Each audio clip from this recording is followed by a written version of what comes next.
पर वक्फ बोर्ड दावा ठोका है। आज हम आपको बताते हैं कैसे।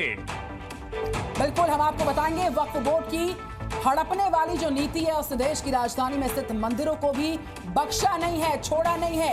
अल्पसंख्यक आयोग की रिपोर्ट में ये बड़ा खुलासा। दो अल्पसंख्यक आयोग की सुपर एक्सक्लूसिव रिपोर्ट में दावा किया गया कि दिल्ली के कई मंदिर वक्फ की जमीन पर बने हुए हैं। 2019 की इस रिपोर्ट को दिल्ली अल्पसंख्यक आयोग ने फैक्ट फाइंडिंग रिपोर्ट करार दिया था और नाम दिया था the legal status of religious spaces and around west Delhi.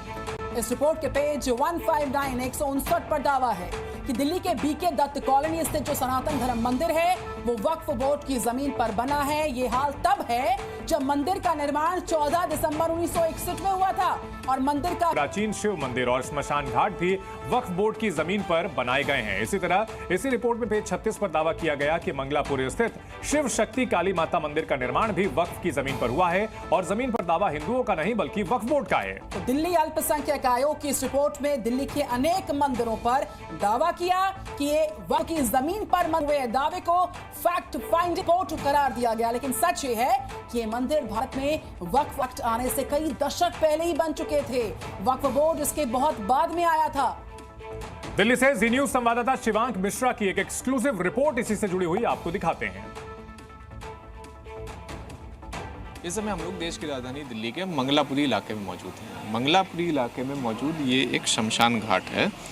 इस शमशान घाट की ज़मीन के ऊपर वक्फ बोर्ड का दावा यह है कि ये वक्फ बोर्ड है, वक्फ बोर्ड की संपत्ति है जिसको अप्रोच करके यहाँ पर हिंदू मंदिर और शमशान बनाया गया है।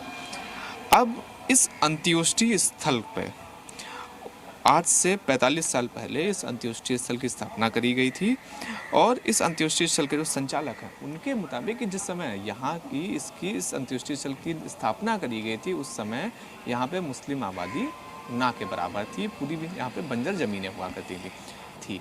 इस अंत्योष्टि स्थल पे जो दिल्ली सरकार का सरकारी बिजली का बिल आ रहा है वो भी यहीं के इसी अंत्योष्टि स्थल के संचालक के नाम से आ रहा है। तो अब ऐसे में ये देखना होगा कि जिस तरह से वक्फ बोर्ड लगातार संपत्तियों के ऊपर अपना दावा कर रही है तो उसका क्या निराकरण निकल पाता है। तो वक्फ बोर्ड के